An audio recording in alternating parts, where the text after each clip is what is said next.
Bom, boa tarde a todos. Falar de cenário macro hoje, numa semana como essa, nada mais apropriado do que a gente focar no básico, né? Câmbio, inflação e juros, que aqui no Brasil não tem nada de básico, né? O cenário até 10 dias atrás era um, hoje a gente começa a repensar, né? Vários agentes aí, de mercado repensando o que pode vir aí para 2020. Bom, em resumo, as perspectivas econômicas que a gente vê, bom, o dólar segue bastante volátil, né, bateu o patamar aí de 4,25, isso já é uma depreciação de 15% no ano.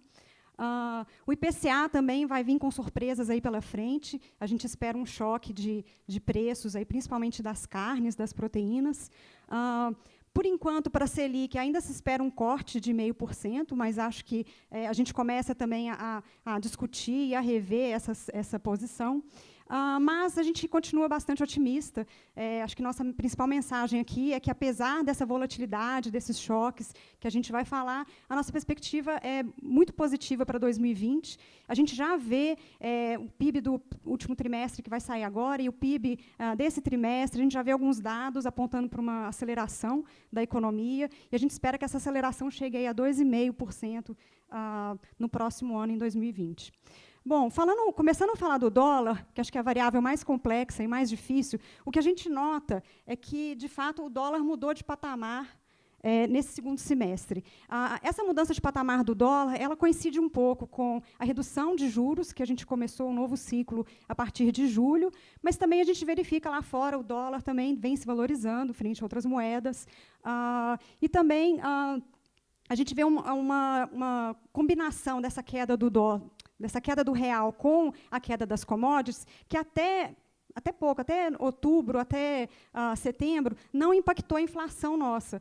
Por quê? Porque as commodities em reais, elas estavam em queda, né? Ou seja, a queda, principalmente do petróleo, lá fora, em dólar, combinada com essa depreciação, ela não surtiu um impacto significativo na nossa inflação. Mas a gente observa que essa mudança de patamar de dólar nas últimas semanas, principalmente, pode sim afetar a inflação aí nos próximos meses. Bom, e falando de inflação, o IPCA veio bastante comportado ao longo do ano. A gente chegou com um IPCA acumulado nesse vale aqui, em outubro, de 2,5% ao ano, então um IPCA bastante baixo. O Banco Central chegou a ser criticado, né, um IPCA tão baixo, precisava reduzir juros até de maneira mais acelerada. Essa queda do IPCA também, ao longo do ano, ela gerou também vários comentários, né? A inflação no Brasil realmente foi para um outro patamar, os juros podem ir até abaixo de 4%, como foi comentado por alguns analistas. Mas o que a gente vê é que a gente vai ter uma aceleração do IPCA, infelizmente, agora nos próximos meses, né? Parte dessa aceleração, em novembro e dezembro, ela é sazonal, né? Já era esperada, a gente esperava aí um IPCA de 0,30%, 0,40% para esses 2 meses, mas a alta do dólar e a alta das carnes vai contribuir para uma aceleração maior. E a gente vai ter IPCA chegando aí por volta de 4% ao longo dos próximos meses, no começo de 2020, isso pode, sim, ser uma fonte de preocupação. A nossa visão é que esse é um choque que deve se dissipar. O Banco Central pode ainda cortar os juros em 0,5%. A inflação tende a cair para perto da meta, ela tende a ficar próximo da meta ao longo do ano e cair para 3,75%, 3,80% até o final do ano que vem. Por que a gente vê isso? A gente observa o comportamento dos núcleos de inflação, que é essa linha laranja mais escura. Os núcleos de inflação caíram bastante, né, desde a mudança da política monetária, até do governo passado, e os núcleos hoje estão por volta de 3%, podem oscilar entre 3%, 3,5%, e essa é a medida de inflação que o Banco Central presta mais atenção quando toma suas decisões de política monetária. Inclusive, a gente observa que o IPCA cheio ele descolou dos núcleos ao longo do ano. Só agora que o IPCA cheio está rodando aí perto dos núcleos, perto de 3%. E o Banco Central, mesmo com o IPCA cheio mais alto, optou por uma política monetária estimulativa. Então, a gente acha que isso pode continuar, né? O Banco Central vai prestar atenção nos núcleos, pode fazer ainda mais um corte, e essa preocupação só viria se caso as expectativas de inflação começassem a se contaminar. Ou seja, se os núcleos de inflação começarem a subir, se as expectativas de inflação começarem a subir, é possível que o Banco Central faça uma revisão da sua política monetária. O que a gente nota no mercado é que o mercado não tem essa paciência, né? O mercado já nessa semana estressou, não, os juros já vão subir nos próximos meses, a gente já tem precificação de juros subindo a partir de maio, junho, ou seja, teria um corte agora e já volta para 5% em poucos meses, né? De fato, a curva de juros, ela em outubro, que é essa linha laranja mais escura aqui, ela estava muito baixa, a gente tinha um otimismo até em excesso, a gente sempre comentou isso, né, nos nossos comentários, aqui, quem já recebe, quem é cliente do banco já recebe os nossos comentários econômicos, a gente vem falando isso. Existia um exagero, né, até quando que o Banco Central pode cortar esses juros. De fato, a gente, vou mostrar aqui, acho que os juros são menores e vieram para um patamar menor que veio para ficar, mas existe um exagero, né, juros abaixo de 4, você tinha que ter uma economia muito acertada, um fiscal muito acertado para que isso fosse possível. Mas o mercado chegou a precificar até juros bem próximos de 4. E agora o mercado estressou um pouco com essa expectativa que a inflação suba, né, os preços das carnes subindo, a coleta de IPCA apontando para um IPCA em novembro, em dezembro, que pode chegar até 0,90. Isso assustou e os juros agora já estão precificando uma alta. Mas a gente ainda nota que a diferença do que era 12 meses atrás para hoje é muito significativa, né? Aqui eu tenho mais um gráfico que a gente mostra isso. Os juros no Brasil mudaram de patamar, né? O cupom da NTN-B, que foi, historicamente, aí entre 4% e 6%, ele hoje está 2,30%. A gente acha que é um patamar próximo aí dos juros neutros, né? A gente estima que o juro neutro no Brasil pode ficar próximo aí de 2,5%, entre 2,5% e 3%, dependendo do andamento das reformas. E, de fato, o Brasil convergiu aí para esse patamar menor. A Selic, hoje, considerando a inflação, a expectativa de inflação, ela indica um juro ainda menor, abaixo de 1%, ou seja, a gente está num cenário de juros estimulativo, né? O Banco Central está tentando estimular a economia, considerando a inflação muito baixa, mas a gente deve chegar no fim de ciclo aí, nas próximas semanas. Bom, esse juro muito baixo é o ponto animador para nós, para a nossa perspectiva de crescimento da economia. Um dos pontos que a gente já viu aceleração esse ano foi na concessão de crédito. Então, aqui na concessão de crédito para pessoa jurídica, a gente vê um crescimento bem significativo dos saldos, principalmente dos bancos privados, que cresceu 13% aí até outubro, e também das emissões do mercado de capitais, que esse ano aí já somou 312 bilhões até outubro, né, um crescimento muito significativo, foi 50% maior que no ano anterior. Parte dessas dívidas, a gente vê ainda algumas empresas trocando dívida nos seus balanços, mas a gente sabe que novos investimentos estão começando a surgir no próprio PIB do segundo trimestre. A gente já viu uma aceleração do investimento, a gente espera que o investimento continue em alta aí nos próximos trimestres, e boa parte disso vai ser fomentado aí, por uma concessão de crédito a juros menores.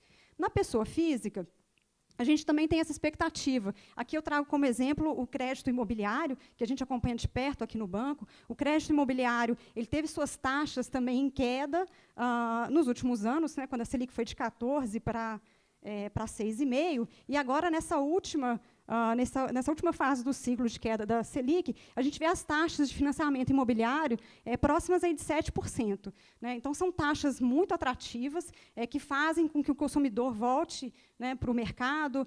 A gente viu o setor de construção no terceiro TRI, com lançamentos crescendo, lançamentos recordes em alguns casos, o crescimento de vendas de imóveis foi retomado. E a gente está vendo esse reflexo no crédito imobiliário. A concessão de crédito imobiliário voltou a crescer em outubro, bateu aí cerca de 9 bilhões, e isso é um sinal muito positivo aí para o crescimento nos próximos trimestres. E aí, com isso, a atividade, o que a gente espera para a atividade? O PIB do terceiro trimestre deve ficar por volta de 1% ainda, né, 1% ano contra ano, mas dentro do PIB a gente já espera alguns sinais de aceleração, como o consumo, né, a parte de serviços e o investimento, principalmente o lado privado, porque a gente sabe que o PIB do governo, né, o consumo do governo, ele continua em queda, dado que o governo está fazendo esse ajuste fiscal. Isso é importante, que é o que leva essas taxas de juros para níveis menores, mas contribui negativamente para o PIB ainda. E a gente espera que o PIB volte a se acelerar já a partir do quarto trimestre. A gente espera já um crescimento mais por volta de 1,8%, e no ano que vem chegando a 2,5%. Bom, e aqui eu deixo aqui nossas projeções, né, para o próximo ano. A gente ainda espera o IPCA comportado, 3,7, né, tendo um pico aí de 4%, com base na sazonalidade e nesse novo choque, e um PIB crescendo aí 2,5% em 2020. E é isso. Obrigada.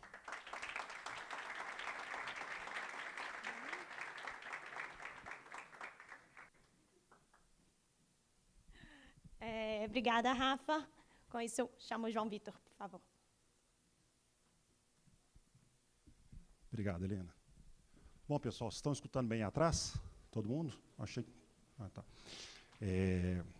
Cadê o passador? Aqui. Obrigado. Deixa eu aprender aqui como é que... Tá. Bom, gente, repetindo um pouco aqui as palavras da Helena, agradecer a todo mundo que está aqui, agradecer aos funcionários. Eu sempre falo que os funcionários são o motor que leva a gente para frente, que trouxe a gente até aqui. Tem alguns funcionários aqui. Agradecer aos nossos investidores, alguns aqui que eu já tive a oportunidade de estar junto e conversar, alguns desde o primeiro dia que o Banco Inter começou a ser negociado na B3. Então, eu agradeço realmente a parceria, acho que a palavra certa é parceria desses investidores. Agradeço também os novos. Eu acho que os primeiros foram importantes, mas os novos investidores são importantes também, a gente precisa deles. E agradecer as pessoas físicas que investem com a gente. Eu não sei quantos tem aqui, mas com certeza é uma fração do número de pessoas físicas que a gente tem.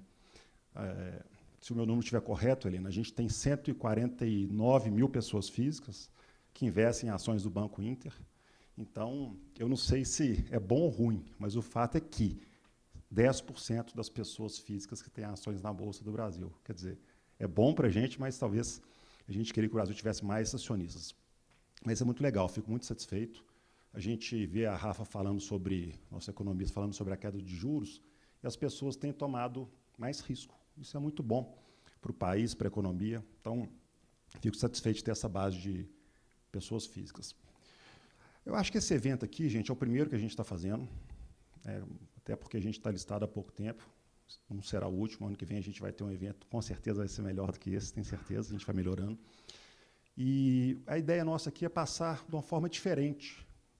O que o banco está fazendo, o que o banco pensa estrategicamente, quais são os valores da instituição, como é que a gente pode gerar valor para os nossos variados stakeholders, acionistas, investidores, pessoas físicas, pessoas jurídicas, funcionários. Então, a gente está querendo fazer um modelo um pouco mais assim, estratégico. Depois, a gente tem uma parte de um deep dive mesmo, como a Helena falou, de cada uma das áreas. Acho que aí sim é a hora de vocês aprofundarem, conhecer um pouco da cozinha do Banco Inter. Mas a minha frase aqui, o meu speech aqui vai ser um pouco mais estratégico, o que a gente pensou lá atrás, quando a gente começou a construir esse banco de varejo digital e onde que a gente quer chegar. Tá? Espero que vocês gostem. Bom, gente, isso aqui é uma imagem que já teve em alguns releases nossos, e a palavra que eu até falei para a Helena colocar aqui no slide é de construção. Eu não sei se todo mundo sabe, eu sou engenheiro de formação, eu mexi com construção no começo da minha carreira. O Rubens, que é nosso presidente do conselho, ele é engenheiro de formação, mexe com engenharia, com construção até hoje. E a palavra construção é uma palavra muito bacana, porque construir sempre é uma coisa boa. Quando você está construindo, você está gerando valor, você está gerando benefício para as pessoas, para a sociedade. Eu acho que o Banco Inter, nos últimos 4 anos, acho que até os outros 21 anos também foram anos de construção, mas nesses últimos 4 anos a gente entrou no estágio de construção acelerada do que a gente quer que o Inter seja nos próximos anos e a representatividade que a gente quer que ele tenha no Brasil. E a gente fala que, quando a gente sonhou lá atrás em fazer um banco de varejo para competir com 5 grandes bancos brasileiros que têm ainda hoje milhares de agências, parecia um pouco sem sentido. E a gente foi fazendo essa construção, muitos desafios. O pessoal, às vezes, olha para a nossa performance da nossa ação, acha que é fácil, mas é muito desafio, gente. É um trabalho assim, pesado, todos os dias, os nossos 1.500 colaboradores. Então, é difícil, mas a gente foi conquistando passos importantes, IPO, migração para a nuvem, follow-on, enfim. E isso aqui só para falar para vocês que a gente ainda continua construindo o nosso projeto. Né? Quando a gente fala nos nossos calls que a gente está investindo, que a gente está pensando para daqui 2, 3, 4 anos, o que vai gerar valor, de fato, essa construção ainda não acabou. Acho que a gente não está no começo, a gente já tem um alicerce importante, mas essa construção ela ainda está em andamento, e todo momento de construção, fazendo analogia com a engenharia, é mais difícil, né? Quando a casa está pronta, é mais fácil, né? Você não tem trabalho para fazer, você está lá no conforto da casa. Agora, enquanto a obra está acontecendo, é difícil. Mas a gente tem conseguido fazer isso com maestria. Então, por isso eu estou tão satisfeito aí com esses últimos 5 anos do Banco Inter. Isso aqui, gente, eu falo, estou usando um pouco a analogia da construção. Para você construir uma casa, uma estrutura forte, você precisa ter um bom alicerce, uma boa fundação. Ixi, acho que passou aqui, peraí.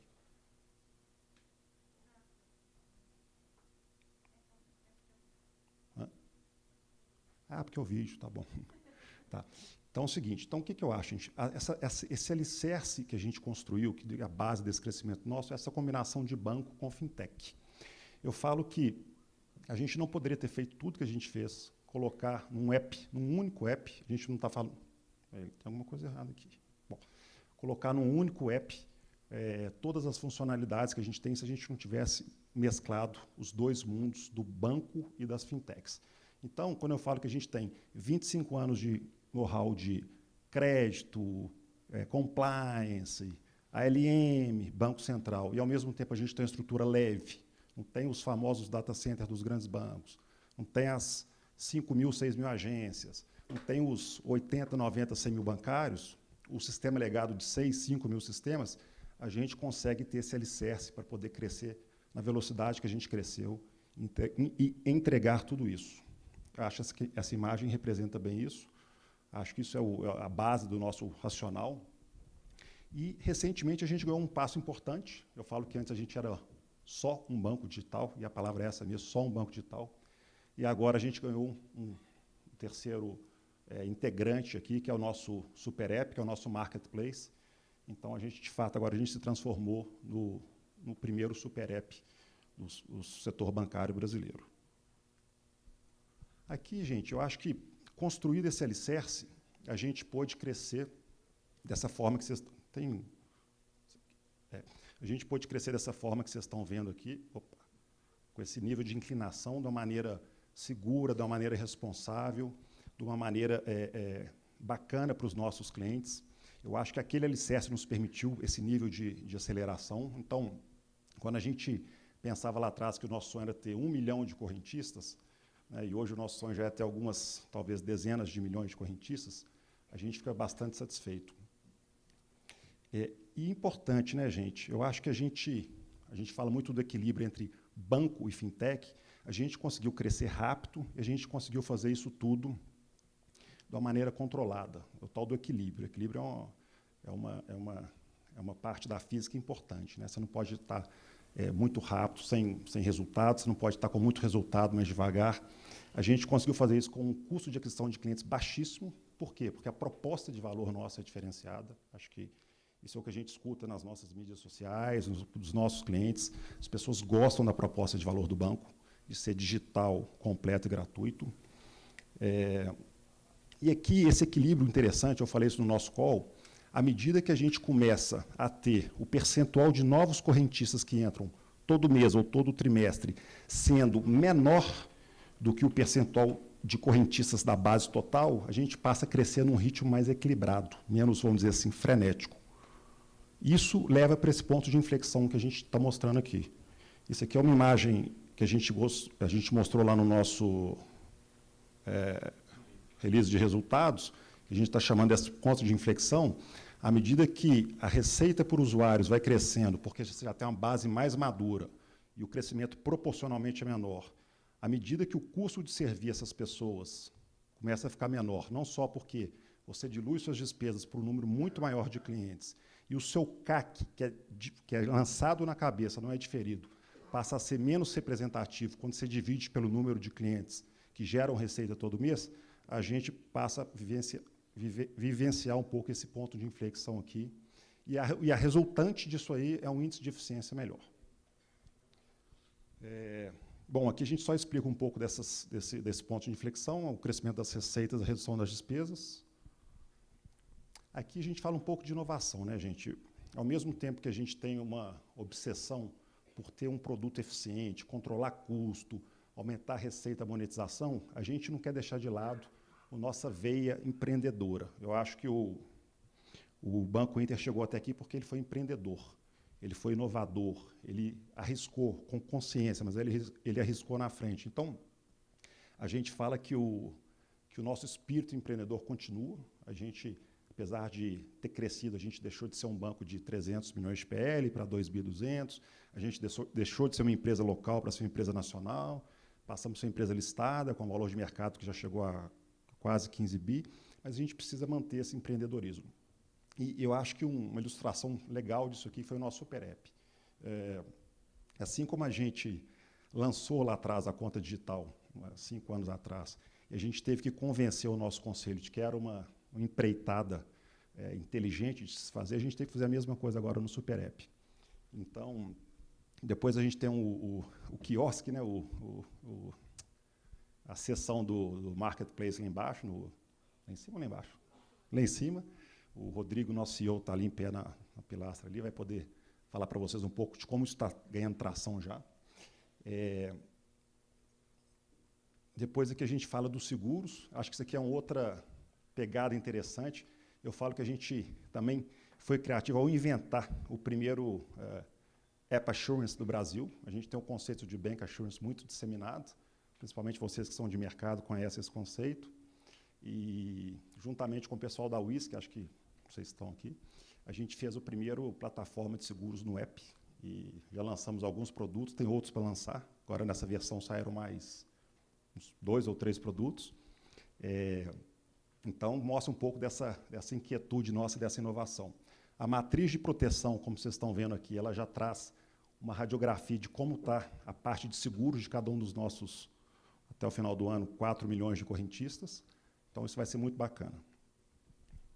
Aqui, sobre pagamentos, acho que é o terceiro e último exemplo que eu vou dar aqui de inovação e de inquietude do banco. De novo, a gente tem que ser eficiente, olhar custos, olhar investimentos, mas a gente tem que ser criativo e inovador.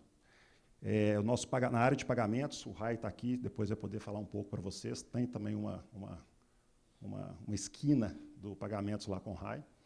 A gente quer lançar no primeiro trimestre, oficialmente para o mercado todo, a gente está pilotando isso a partir da segunda semana de dezembro, que é o nosso pagamento sem cartão. Então, a gente vai literalmente colocar no nosso Super App um POS embarcado ali, a pessoa vai chamar a função de receber via cartão de crédito ou débito, a pessoa passa o cartão contactless, que está sendo incentivado hoje pelas emissoras de cartão, e a transação é feita imediatamente.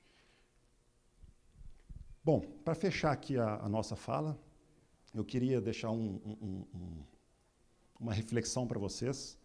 Eu acho que essa reflexão veio num momento até super oportuno. Tem mais ou menos uns 4 anos que a gente está conversando com o Banco Central em relação a esse modelo de banking que a gente resolveu fazer no Inter. E a gente, eu, Helena e o Alexandre, nos nossos roadshows, né, a gente fala muito para o pessoal inglês que a gente é o poster boy da Agenda BC+, que a gente é o garoto propaganda da Agenda BC+. E quando a gente vê, por exemplo, medidas como a de ontem, quer dizer, saiu o Ilan, chegou o Roberto Campos com a mesma pegada de fazer a Agenda BC+, acontecer para valer, porque ela é importante para o país, gente. Não é porque o Roberto Campos gosta de fintech, é porque ela é importante. Se a gente não tiver competição, redução de spread, redução de custo, de tarifa, o Brasil não vira um país com inclusão financeira. Então, medidas como a de ontem, que vieram a calhar aqui para o nosso Interday, quer dizer, a autorregulação bancária não conseguiu resolver o custo do cheque especial, o cheque especial teve o seu custo reduzido. Então, qual que é o próximo? Outras medidas já tiveram, como o interchange do cartão de débito. Quer dizer, qual que é o próximo, vamos dizer assim, no bom sentido, qual que é a próxima canetada do regulador? De novo, no bom sentido da palavra canetada. O cap das tarifas? Não sei. É a isenção das tarifas, igual o México tentou fazer? Não sei. Mas o fato é o seguinte, quando a gente coloca aqui o título de antecipando o futuro, o que a gente está tentando fazer no Banco Inter de maneira incansável? É estar à frente da tendência. E a gente acha que a tendência de cobrar R$10 por uma TED, cobrar 5,5% para um fundo de renda fixa ou um multimercado que compra título público que rende 5,5%, não faz sentido. Simplesmente não faz sentido. E tudo que não faz sentido, um dia acaba. Um dia acaba, um dia arrefece, um dia muda. Então, eu acho que, se eu pudesse falar assim, uma palavra, uma frase para mostrar o que o Banco Inter está tentando fazer no mercado, a gente está tentando antecipar o futuro do mercado bancário. E aqui, só para deixar um número que eu tenho muito orgulho, como a Helena falou, a gente está na nossa nova sede, temos até que achar um lugar para o nosso tarifômetro, mas lá na sede antiga, muitos de vocês já tiveram, a gente tem um painel digital, que a gente chama do nosso tarifômetro, e ele mede em real time a economia de tarifas bancárias que os nossos clientes estão tendo. E quando a gente vê que, nesse ano, eles economizaram quase 1,9 bi, realmente 1,9 bilhão, a gente acha que é a forma mais interessante de ilustrar essa antecipação do futuro do mercado bancário brasileiro. Gente, isso é um pouco do nosso DNA, um pouco da nossa cabeça, da nossa visão estratégica, é o que a gente está perseguindo, é o que a gente vai trabalhar incansavelmente todos os dias para poder alcançar, para poder manter. Espero que, seguindo essa filosofia, esse raciocínio nosso, esse nosso DNA, a gente possa entregar resultados cada vez maiores para todos os stakeholders, tá, gente? Aqui é um Investor Day, mas a gente quer entregar valorização das nossas ações, a gente quer entregar dividendos, a gente quer entregar qualidade para os nossos funcionários, a gente quer entregar melhor qualidade de vida para os brasileiros, para os nossos correntistas. Então, esse é o propósito da nossa companhia, fazer tudo isso com ética, com respeito. Acho que os nossos 1.600 funcionários, basicamente 1.550, vão nos ajudar a conquistar esses objetivos daqui para frente. Espero que vocês tenham gostado aqui da apresentação. Vamos passar agora para as próximas etapas, e depois acho que vocês vão curtir bastante o nosso lab, né, nosso laboratório lá com as áreas específicas, tá bom? Obrigado, gente. Até mais. Boa tarde.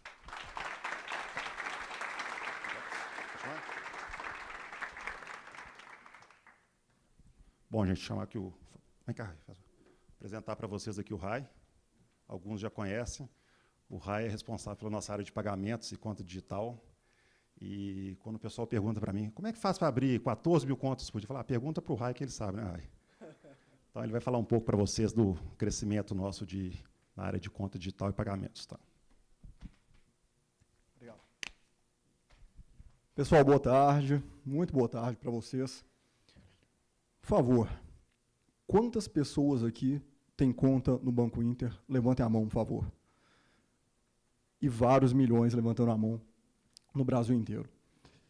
E isso só é possível porque nós temos 1.500 antecipadores de futuro, como o João Vitor falou, fazendo isso acontecer. Fica aqui um agradecimento especial para todos os nossos colaboradores. Pessoal, eu gostaria de expor para vocês como que nós conseguimos trabalhar com as nossas contas correntes e os meios de pagamento para atender os nossos milhões de correntistas atualmente. O nosso racional, quando o João Vitor e o nosso conselho deliberaram a estratégia do banco, o nosso racional era: vamos ter uma experiência muito boa para os nossos clientes, não vamos cobrar nada por isso, por sinal, e nós vamos conseguir atrair um público muito grande para o nosso banco. Se nós já nascemos sem ter o conforto de cobrar tarifa, cada vez mais nós temos que ser mais eficientes. Então, o que nós fizemos ao longo de 2019 foi, literalmente, dobrar a nossa capacidade produtiva. O que a gente fez aqui foi sair de um ritmo de abertura de contas de aproximadamente 6 a 7 mil contas por dia para um ritmo que ultrapassa 12 mil contas no mês de outubro. Nós fazemos isso através de tecnologia proprietária e através de foco na experiência do nosso cliente. Quando a gente faz isso, nós propiciamos que a estratégia do banco seja concretizada através de CAC muito controlado, como o João Vitor falou, e um custo de servir o cliente cada vez menor. Ora, se nós temos aqui um custo para adquirir cada cliente que é bem controlado em níveis operacionais, esse custo de um ano para cá caiu em termos operacionais. Isso permite que nós possamos regular o nosso investimento em marketing e continuar com um CAC muito eficiente no geral. E o nosso racional é, se nós somos tão eficientes porque nós não temos milhares de sistemas legados, não temos agências e já nascemos na nuvem, o que nós podemos fazer é atrair o máximo de clientes e o nosso custo para servir esses clientes será cada vez menor. Se nós compararmos o nosso custo de servir os clientes no terceiro trimestre do ano passado versus o terceiro trimestre desse ano, nós tivemos uma queda de praticamente metade desse custo. Então, o racional do banco é, nós temos grande capacidade de atrair os clientes, habilidade em servi-los e servimos de forma eficiente. Dessa forma, hoje somos mais de 3,5 milhões de clientes no país. E para servir todos esses 14 mil novos entrantes por dia, né, João? O que nós temos é uma capacidade,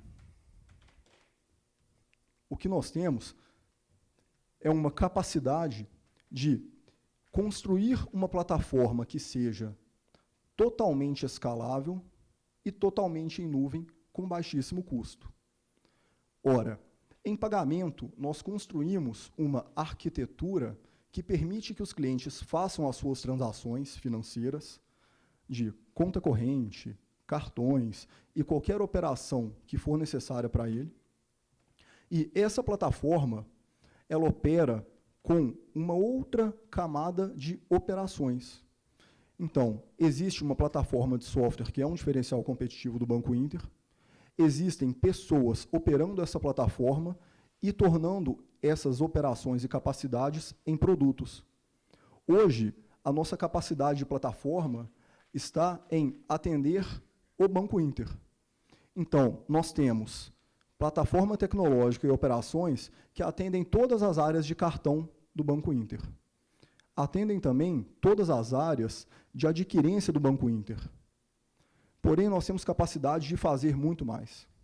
Nós temos capacidade de atender clientes externos com a mesma estrutura. Então, um dos pontos que nós conversamos muito dentro de casa é o Banco Inter as a Service. Nós conseguimos, com a mesma estrutura, que já nasce em nuvem, já nasce em microserviços, em camadas de APIs, que atendem o Banco Inter, mas atendem também o cliente 1, cliente 2 e cliente N. A analogia que a gente gosta de utilizar é que nós temos capacidade de ser basicamente uma AWS. E essa AWS pode servir a Amazon e outros clientes. No nosso caso, a nossa capacidade é atender o Banco Inter e também atender outros clientes. E nós somos capazes de fazer isso através de uma plataforma tecnológica robusta, com arquitetura única hoje em nível mundial, e essa plataforma opera com criptógrafos, opera em nuvem, em alta disponibilidade, e ela é capaz de enviar um cartão para cada um dos clientes que abre as nossas contas correntes, só que esse cartão é um cartão que faz muito mais do que crédito e débito. Por exemplo, essa aqui é a nossa nova casa. Os colaboradores do Banco Inter na nossa nova casa poderão entrar, acessar as catracas desse prédio, utilizando os seus cartões de crédito, ou os seus crachás, a depender do que o RH deixar a gente fazer nesse sentido. Então, cada cartão do Banco Inter já vai com o QR Code. Cada cartão do Inter já vai com tecnologia NFC, já vai com tecnologia MyFair, já vai com uma tecnologia magnética embarcada capaz de fazer mais do que transações financeiras. Quem disse que o cartão do Banco Inter não pode ligar um carro daqui a algum tempo? Quem disse que o cartão do Banco Inter não pode ser utilizado para fazer muito mais tipos de transações, online e offline, por sinal? Nós já estamos construindo essa infraestrutura, colocando os cartões com essas múltiplas capacidades, e eles também fazem transações de crédito e débito, viu, gente? Podem deixar, tá? Funciona do mesmo jeito como um cartão convencional. Então, nós já estamos colocando esses cartões com essas múltiplas capacidades no mercado, e, além disso, o Banco Inter também é capaz de se conectar a basicamente qualquer sistema de pagamento. Hoje nós temos um meio de pagamento chamado Interpag, que funciona através de QR Codes, que já nasce de forma totalmente interoperável nos padrões mundiais. Isto é, qualquer plataforma de QR Codes, wallets ou meio de pagamento que for interoperável nos mesmos padrões que existem regulamentados de forma única no mundo através do PCI, nós conseguimos nos conectar. E digo mais, nossos cartões e nossos meios de pagamento podem alimentar marketplaces diversos, podem se conectar diretamente a empresas. Hoje, no Banco Inter, nós já temos 300 mil empresas, SMEs, que possuem conta conosco. Ora, se uma empresa tem uma conta corrente com a gente e faz a folha de graça, diga-se de passagem, os próprios cartões de crédito dos colaboradores podem ser utilizados para acesso nas empresas. Os próprios QR Codes que vêm nos cartões de crédito dos colaboradores podem ser utilizados para outros tipos de identificação dentro da própria empresa. Então, esse arcabouço tecnológico que a gente cria, ele conversa com Mastercard, Google Pay, Apple Pay, Visa, TecBan, SacPag. Basta a gente estruturar o que a gente vai plugar em determinada hora. Bom, além disso, nós vivemos também para facilitar a vida das micro e pequenas empresas do país. Hoje o Brasil tem 21 milhões de empresas ativas. Dessas 21 milhões de empresas, 9 milhões são MEIs. Das outras 13 milhões de empresas que sobraram, a maioria é empresa de micro e pequeno porte. E nós existimos para atender às demandas dessas empresas em relação ao seu recebimento com maquininha de cartão, sem maquininha de cartão e na vertente de crédito também. Para vocês terem ideia, quando um cliente abre uma conta PJ no Banco Inter, nós somos capazes de oferecer para ele um POS.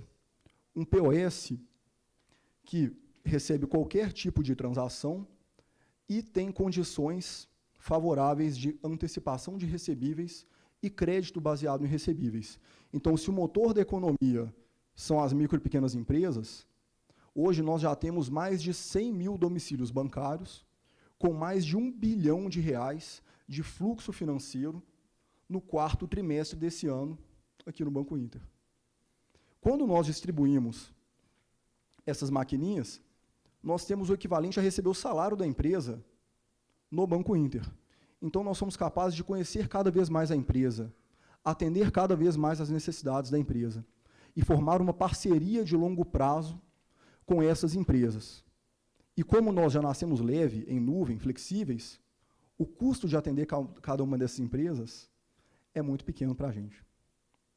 Bom, então, hoje, nós temos uma plataforma de adquirência constituída em uma parceria com a BIM, um adquirente brasileiro, controlado pela First Data, e o Banco Inter escolheu fazer um profit share com a BIM, ao invés de investir centenas de milhões de reais em uma licença própria de adquirência nesse momento. Então, utilizando os nossos recursos, a nossa energia, o nosso tempo, os nossos talentos de forma eficiente, nós conseguimos atender o mercado e conseguimos também focar em outras iniciativas estratégicas, tais como o marketplace, por exemplo. Só que nós somos antecipadores de futuro, né, João? A gente não acredita nesse mundo de uma maquininha para cada loja e uma maquininha capaz de conversar somente com o adquirente. Então, há vários meses, na verdade, já tem mais de um ano, nós desenvolvemos dentro de casa a modelagem de um sistema de adquirência sem hardware. A nossa ideia é, através da utilização dos telefones celulares, os clientes poderão receber transações de cartão de crédito a taxas muito competitivas.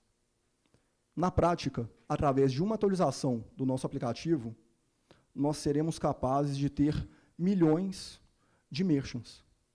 E o perfil de uso desses merchants pode ser na pessoa física ou na pessoa jurídica. Por exemplo, Se alguém sai com outra pessoa para um churrasco e tem que pagar alguma coisa e não tem dinheiro na hora, ok, paga no cartão de crédito. E a outra pessoa consegue receber como se ela tivesse uma maquininha na mão. Só que, na verdade, ela não tem uma maquininha. Ela tem o Super App do Banco Inter. Meus caros, isso é o que eu gostaria de compartilhar com vocês hoje. Nós estaremos em um Q&A daqui a pouco, em uma esquina de conta digital e meio de pagamento. Muito obrigado pela presença e Go Inter!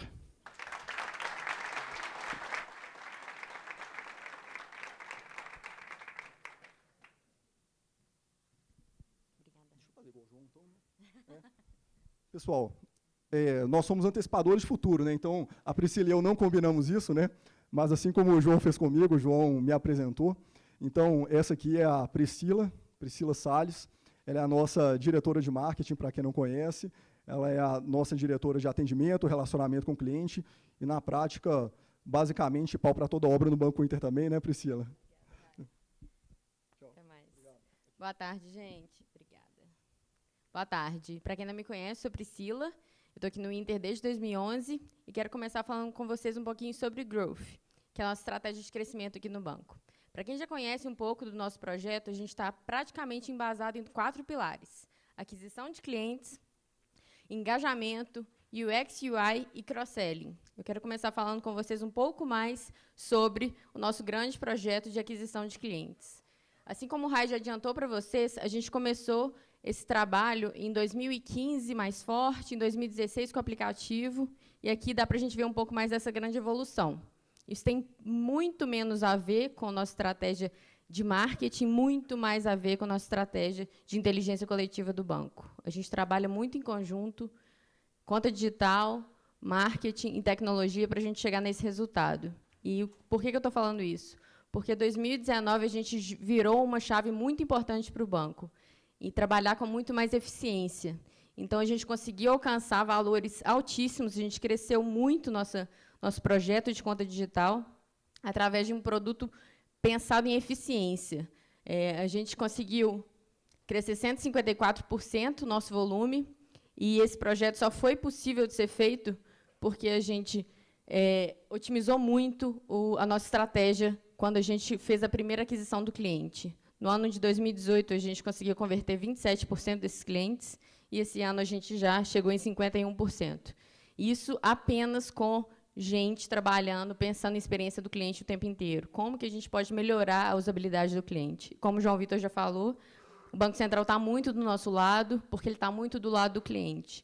Então, a cada melhoria que eles soltam, a gente consegue também melhorar os nossos processos internos para trazer o cliente para esse onboarding de forma muito mais facilitada, e a gente entregar esse resultado incrível de 51% de evolução.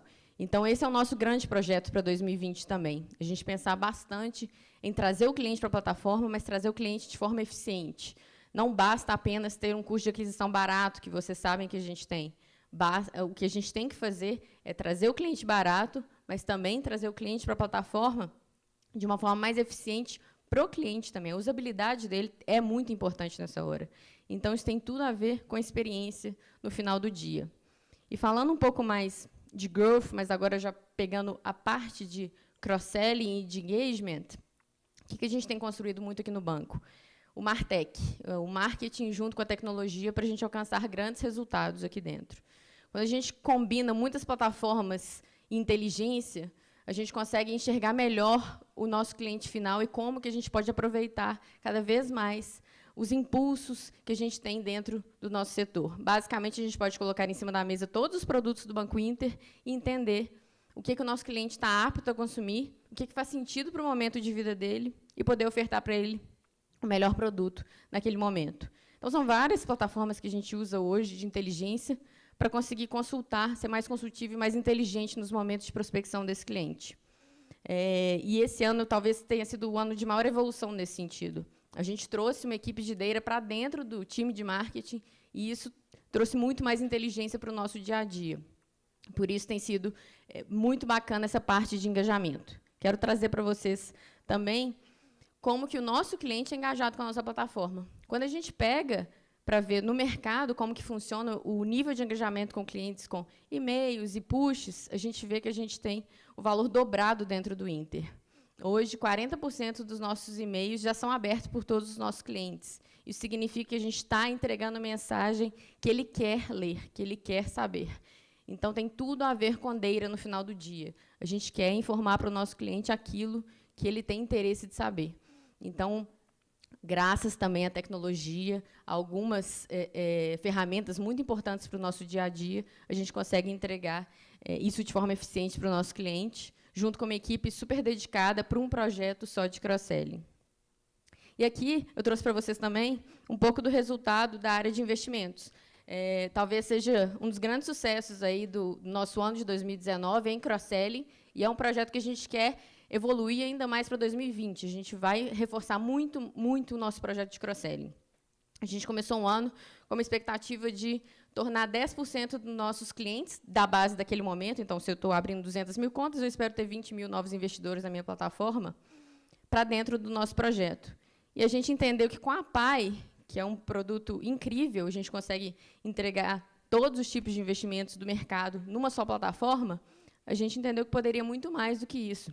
E a gente tem entregue 15% todos os meses. E isso tem tudo a ver com um bom cliente na plataforma, com uma boa ferramenta de engajamento, com um ótimo Data Analytics e uma equipe super dedicada para fazer esse projeto, junto com o time de investimentos, e a gente entregar um resultado como este.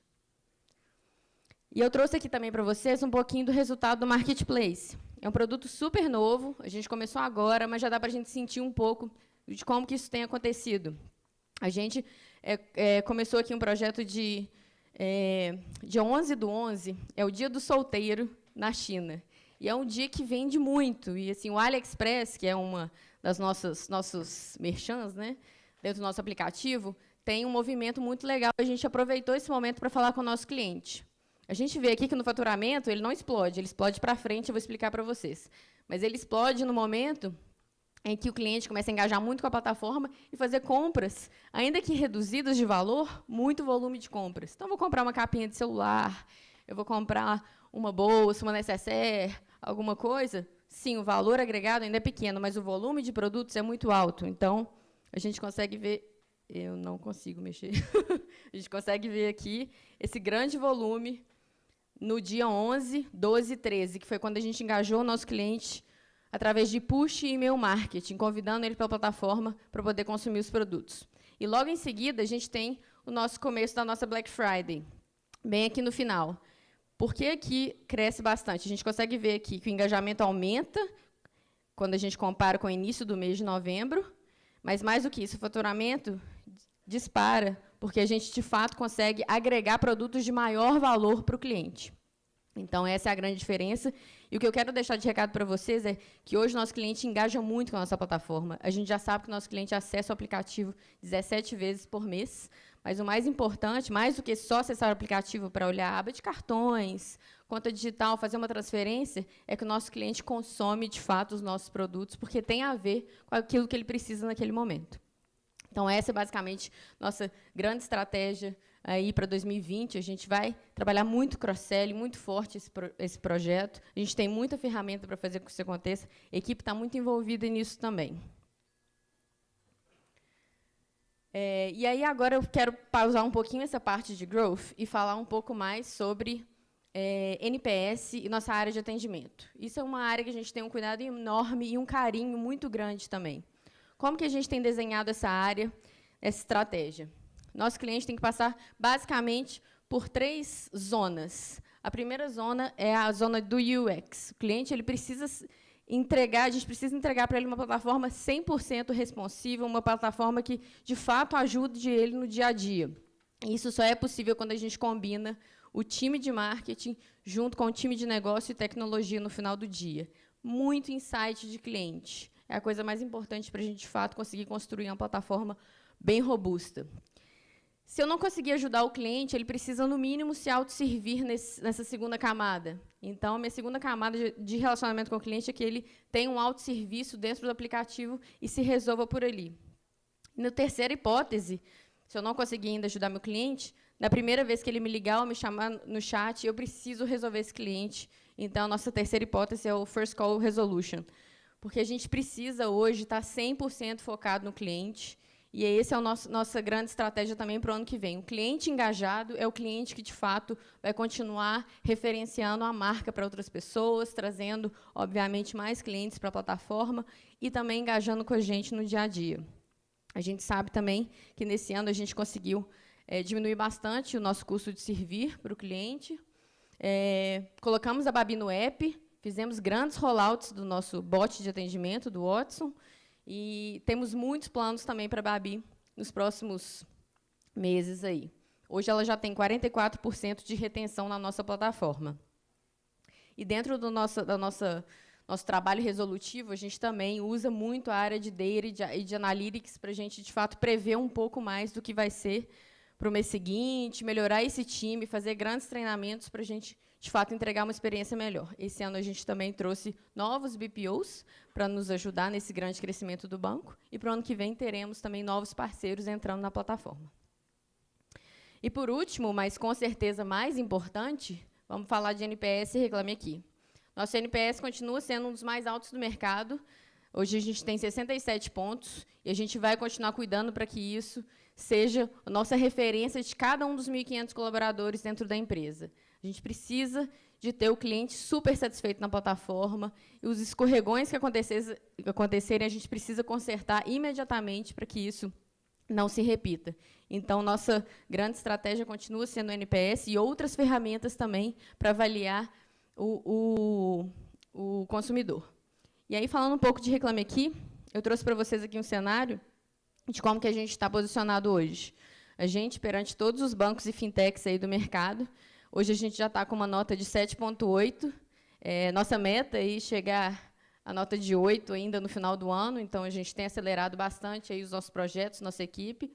A gente está muito animado com o resultado, a gente tem visto o resultado vindo no dia a dia, e é basicamente esse o projeto de resultado do banco. A gente, obviamente, também olha muito nota de aplicativo e outras frentes também, para conseguir medir um pouco da nossa entrega e os nossos resultados. Quero agradecer vocês, fico à disposição, daqui a pouco a gente tem um bate-papo também, e quero convidar também o Guilherme para participar aqui com a gente agora, nosso diretor de tecnologia.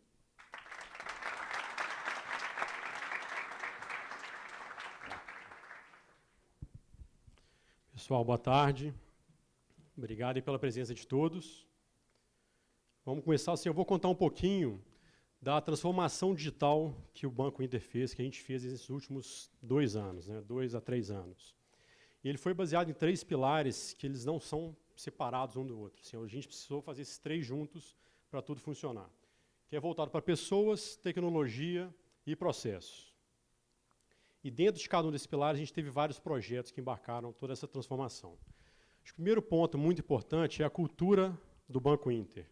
É uma cultura jovem, de hierarquia achatada e muito voltada para a inovação. Como o João comentou, assim, a empresa é bem inquieta e para a gente atender toda essa inquietude, a gente precisa de muita força lá em TI, muita equipe boa para entregar todos esses projetos que a gente teve pela frente.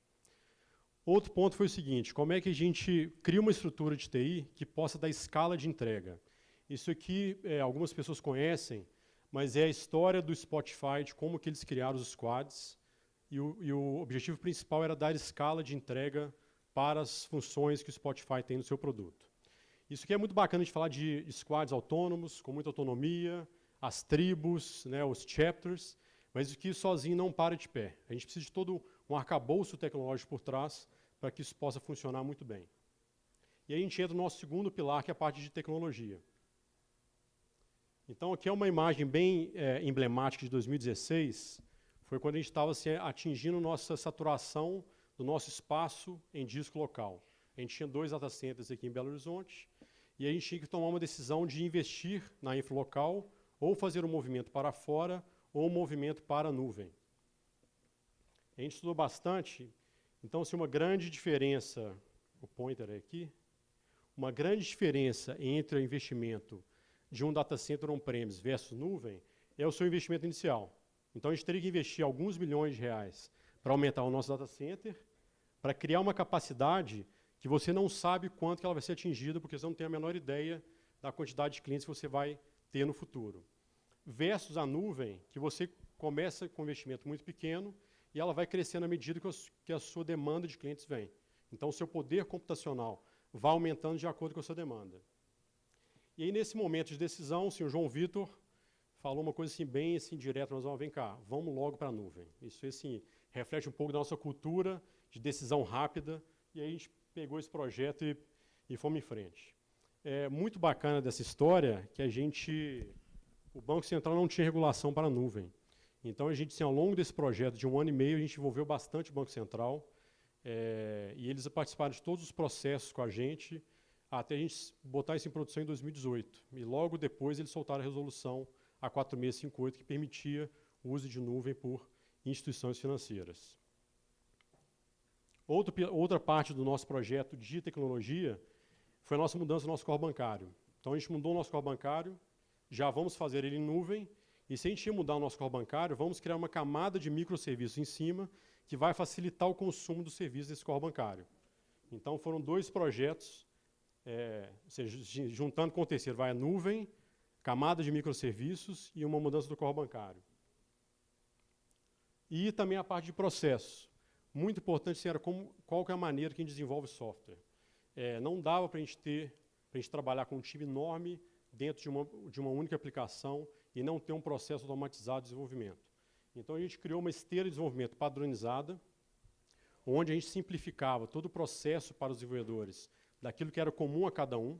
Então, assim, todos eles precisam mandar um e-mail, todos eles precisam mandar uma informação para um ambiente de data em um formato igual. Então, toda essa parte a gente abstraiu para deixar cada um desses times focar na regra de negócio. E, ao final disso aí, sim, como entrega contínua desse ambiente em nuvem. Então, assim, com infraestrutura automatizada, usando ferramentas aqui bastante conhecidas por grandes players de tecnologia, a gente automatizava essa entrega em produção, acelerando todo esse processo. E, ao final disso tudo, a gente conseguiu de fato, e consegue de fato, entregar uma aplicação que ela é toda quebrada, com times paralelizados, com a menor dependência possível entre eles. Dessa forma, a gente conseguiu realmente sair de um cenário onde a gente fazia poucos releases a cada 2, 3 meses, para várias mudanças por semana. Então, isso foi assim, uma grande transformação.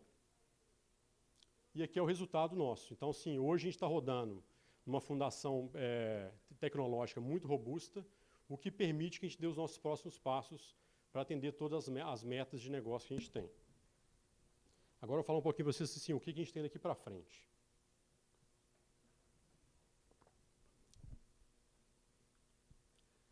Então, assim, por que a gente fala muito assim, digital, completo e gratuito, né? Na parte do digital, o que a gente vê como tecnologia? Essa bola aqui assim, foi uma discussão grande, que eu fiz uma bolinha bem pequena, para representar assim, a quantidade de acesso que a gente tem no app versus outros canais. Hoje, 97% dos nossos clientes acessam pelo app. As transferências batem 95%, pagamentos 93%. Então, sim, de fato, a gente é uma empresa digital, a gente é uma empresa mobile first. Os outros canais, Internet Banking Web, representa 2%, atendimento humano 1%, e boa parte desse atendimento, ou seja, 20% mais ou menos, é retido pela Babi, que é uma frente nossa que a gente está cada dia mais colocando mais funções dentro dela, para ela ajudar cada vez mais a subir esse atendimento de chatbot, mas sempre com um humano por trás ali, tendo que suportar o cliente qualquer dúvida que ele não consiga ainda responder. O que isso traz para nós, gente? A gente tem muito dado do cliente, então se ele está o tempo inteiro no aplicativo, a gente sabe onde ele está, o que ele gosta de comprar, onde que ele investe, que tipo de seguro que ele usa. Isso é uma fonte muito rica para o time da Priscila, trabalhar toda a parte de CRM e cross-selling com os nossos clientes. O que mais digital? A gente está fazendo assim, automação de tudo. Então, assim, alguns exemplos. Nosso back-office hoje, a gente já automatizou mais de 70 processos, que representam mais de 6.000 atividades, que rodam todos os dias à noite, com uma efetividade de mais de 99%. Além disso, a gente também está fazendo RPA, que são processos automatizados por robô.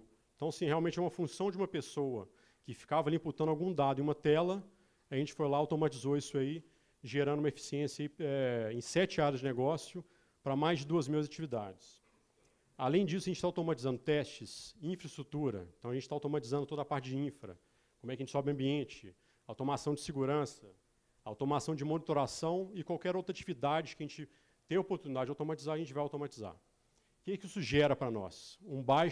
A gente está diminuindo cada vez mais o nosso cost to serve, usando a tecnologia. Open Bank é outro ponto de ser uma empresa digital. A gente está com uma plataforma, como eu comentei com vocês, em nuvem, com uma camada de APIs que vai permitir cada vez mais parcerias in e parcerias out. Ou seja, a gente consumir parceiros que tenham APIs robustas para ajudar na experiência do cliente, quanto parceiros nos consumirem para fazer o seu banking na sua experiência para o cliente. Outra frente também que é muito importante, Data Driven. Outro dia eu fui no evento do Gartner e eles falaram assim, quais são os top 10 tendências em Data. É só um nome difícil. Augmented Analytics, Augmented Data Management, Data Fabric e por aí vai. Me chamou a atenção uma coisa, que ele falou o seguinte, vem cá, eu nem vou colocar no slide aqui dos top 10, é o pano de fundo que é a nuvem. Então, assim, vem cá, para habilitar esses 10 aqui, a nuvem é essencial. E esse é um ponto que já está lá, então a gente tem uma grande vantagem em relação a outros players. Reforçando a nuvem, assim, a nuvem tem que ser assim, um padrão de infraestrutura. Como grandes players de tecnologia, como Netflix, Uber, a própria Amazon, como o Rai comentou, a Nasdaq também, todos eles rodam 100% em nuvem. O Banco Inter também roda 100% em nuvem, com seu core bancário, com seu internet banking, com seus serviços do aplicativo, dando toda a robustez que a gente precisa. Completo. A gente tem mais de 450 serviços financeiros e não financeiros rodando o nosso novo app. Todos eles de forma independente, então é um app totalmente modularizado, o que dá mais liberdade para as áreas de negócio criarem as suas evoluções e a gente cada vez mais embarcar mais produtos e mais parceiros. E por fim, do nosso tripé ali de completo, digital e gratuito, a gente está usando assim, a tecnologia para gerar cada vez mais eficiência e gerar valor para o cliente. Então, como o João falou, ele mostrou ali 1 bilhão e 900, os nossos números ficam antigos muito rápidos. Aqui está 1,5 bilhão, mas já está atingindo os 1,900. E esse é o valor que a gente está gerando para a sociedade. Então, isso é completo, isso é digital. Obrigado, gente. Vou chamar aqui agora o Alexandre, nosso VP, para falar um pouco aqui dos números, né, Alexandre? Valeu. Obrigado, Guilherme. Boa tarde, gente. Agradecer a todo mundo pela presença. Muito bom ver a casa cheia aqui nesse primeiro Banco Inter Day, casa nova. Vou passar por alguns slides, falar sobre alguns destaques financeiros e operacionais nossos e por que a gente olha para eles, que importância que a gente dá para eles. E vamos lá. Então, queria começar falando um pouco sobre como que a gente pensa no negócio, né? Muita gente pergunta como é que vocês pensam, como é que vocês modelam o Banco Inter, e essa figura aqui a gente fez e apresentou ela pela primeira vez no nosso release do primeiro trimestre. Aqui a gente coloca os principais pontos que são discutidos dentro do banco. Então, a gente pensa sempre nesse ponto A aqui, que é o aumento da base de clientes, que é o nosso principal driver de crescimento. Então, a gente precisa de aumentar a base de clientes da forma mais eficiente possível. O que é a forma mais eficiente possível? O menor CAC que a gente conseguir efetivar. A gente precisa de servir esses clientes com baixo CTS. O que é o CTS? É o Cost to Serve. O que é isso? Melhoria contínua de custos, disciplina de custos, porque a gente é digital, a gente é gratuito, e para a gente poder ser lucrativo enquanto tendo um produto de banco, né, digital e gratuito, a gente precisa de ter disciplina e precisa de ter custo baixo. Na parte de serviço, a gente tem as receitas de serviço que crescem exponencialmente, então a gente está sempre observando para ver se essa tendência continua acontecendo, né? Por que essa receita precisa continuar crescendo exponencialmente? Porque a base de clientes cresce exponencialmente. Se essa receita não estiver acompanhando esses clientes, o crescimento de clientes, a gente tem um problema. O NII, que é ainda um motor importante aqui de rentabilidade para o banco, que é o spread de juros da carteira de crédito. Esse a gente também trabalha muito, super importante. Cresce linearmente, e somando isso tudo, a gente chega na nossa geração de valor, né? que é o que a gente busca. Falando um pouco sobre cada um, vamos falar um pouco sobre crescimento da base de clientes. A gente vê que esse slide, com alguma pequena variação, ele apareceu na apresentação de todo mundo, mostra o quanto a organização está focada na abertura de contas. A gente saiu lá dos famosos 12 mil clientes, início de 16, para o terceiro TRI, ali, 3.300, a gente já passou bastante desse número. Super legal, muito acima do que a gente esperava na época de IPO. Então, assim, a gente gosta sempre de falar, né? No final de 2014, nossa meta eram 100 mil clientes até 2020. No início do ano passado, quando a gente estava em época de IPO, a gente falava em 2 milhões, 1 milhão e 900 mil clientes no final desse ano. Então, a gente teve bastante sucesso nessa abertura de contas e super legal aqui também, não gastando demais para poder abrir uma conta, né? A gente estava lendo um relatório outro dia e veio tinha um comentário lá falando, pô, o CAC aumentou 10%. A grande verdade é que o CAC nosso hoje ele é tão baixo, mas tão baixo, que assim, a gente quer manter ele ali, mas é um negócio assim, sem precedentes. Então, a gente vê, acho que todo mundo aqui acaba sendo sensibilizado por muita mídia de negócios digitais, e a gente vê assim, gaste e ganhe R$40, compre o seu lanche de R$50 que eu te devolvo 25. O que é isso? De alguma forma custo de ativação, custo de marketing, CAC. Então, a gente não precisou fazer isso para poder conseguir entregar esse crescimento.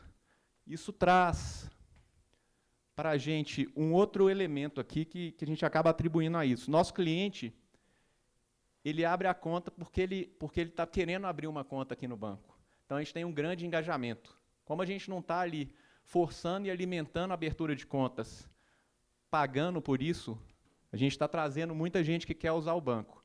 Então, a gente tem aqui uma média global. Então, pegando clientes que abriram a conta até ontem, né? 60%, mas a gente tem aquele engajamento de 73% já nas safras maduras.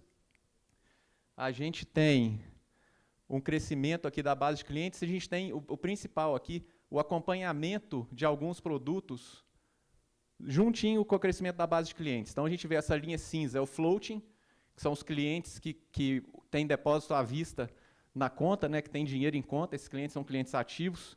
E a gente vê na linha laranja de baixo o número de clientes com cartões. Então, também, excelente padrão de ativação ali. E dois números aqui que são legais a gente mostrar. Aqui do lado direito, a gente vê o depósito à vista, né? Chegou aqui a praticamente 1,5 bi no final do terceiro trimestre. Esse é talvez o indicador mais fácil de ativação da gente observar nos bancos digitais. A gente vê assim, muita gente, não, estou abrindo muita conta, estou fazendo, estou acontecendo. Mas na hora que você vai ver, está ativando, como é que você olha para isso? Você olha lá no passivo do banco, vai ter lá, depósitos à vista. E a gente tem tido muito sucesso em manter esse número crescente. Para vocês terem uma ideia, há um ano e pouco atrás, a gente estava por volta ali de R$650, R$670 por cliente ativo. A gente está chegando em R$750 por cliente ativo, em média de saldo em conta. Então, a gente está conseguindo engajar mais. E o que a gente achou que fosse acontecer quando a gente lançou a PAI, por exemplo, a nossa plataforma aberta de investimentos, a gente achou que os clientes fossem trazer o fluxo deles para dentro do banco e essa média de saldo fosse ser elevada, né? Isso está acontecendo, isso é super legal. E aqui embaixo também a PAI. Então, a gente conseguiu ir de 85 mil investidores no final do 3T18, a gente chegou ali 300% de crescimento para 338 mil no terceiro trimestre. Esse número continua crescendo. E, de novo, super importante, porque ele endereça o problema de funding. Então, a gente continua com a melhoria de qualidade de funding do banco, que é talvez o principal desafio de um banco, né? Esse principal desafio está endereçado. A gente fala que o nosso funding, na verdade, ele não é nem que ele está em 338 mil pessoas, ele está em mais de 1,5 milhão de pessoas, por causa do depósito à vista. E mais os caras que, além de trazerem funding para o banco, eles fazem investimentos em home broker, fazem investimentos em papéis de terceiros, fundos, etc. João Vitor já deu o exemplo aqui ele deu o exemplo do número de investidores do Banco Inter, né, os 150 mil. Mas a gente está também com mais de 6% do mercado de investidores usando o nosso home broker, tá? Que é um número também bem bacana na hora que a gente olha para a PAI. Agora, entrando na parte de receitas, né, o crescimento lá que a gente falou exponencial. A gente saiu de 24 milhões terceiro trimestre do ano passado para 56 no terceiro trimestre desse ano, nas receitas de serviços.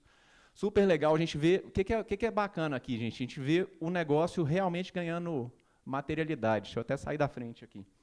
Ganhando materialidade. Então, a gente chega em 56 milhões, a gente começa a ver algumas linhas já ganhando bastante representatividade, o negócio de cartões, num trimestre ali, combinando intercâmbio e performance.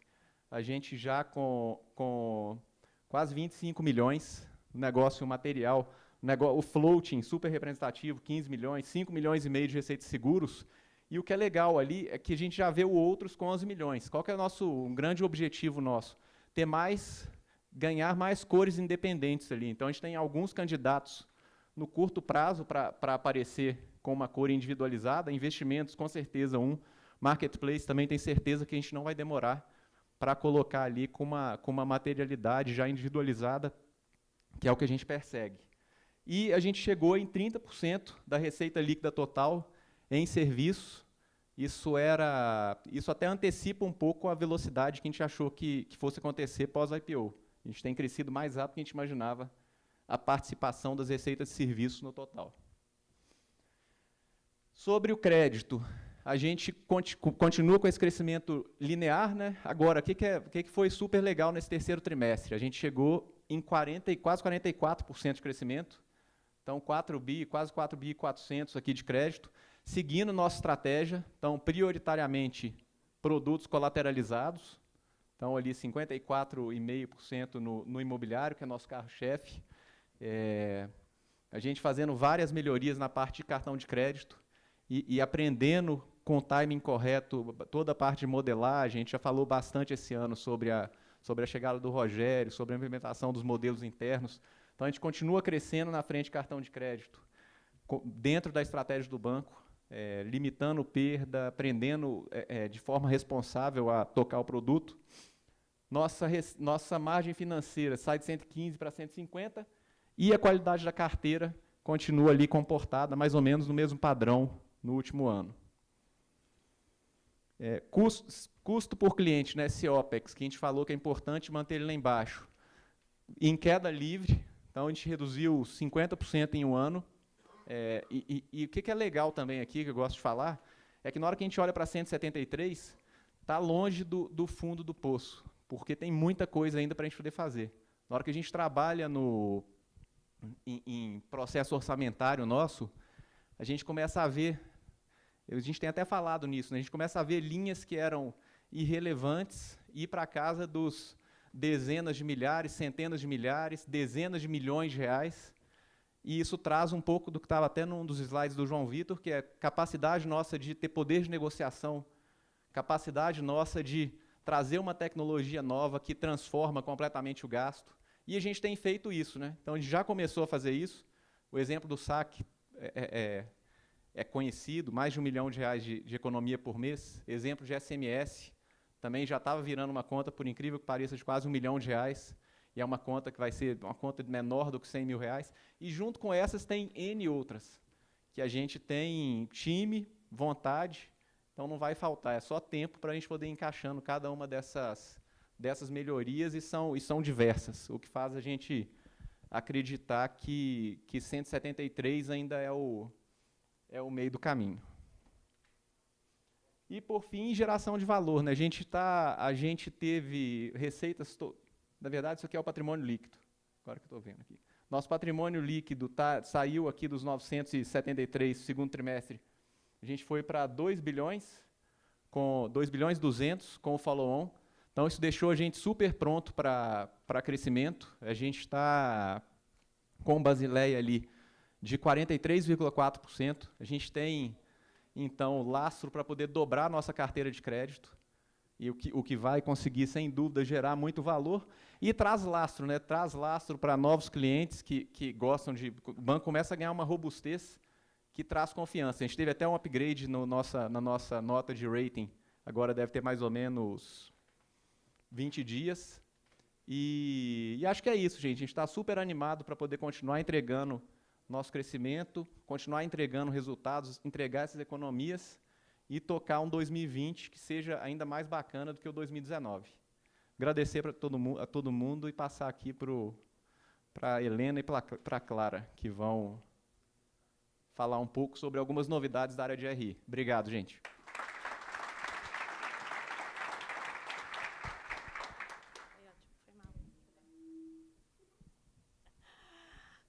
Bom, pessoal, com isso a gente encerra as apresentações das áreas, dos números do banco.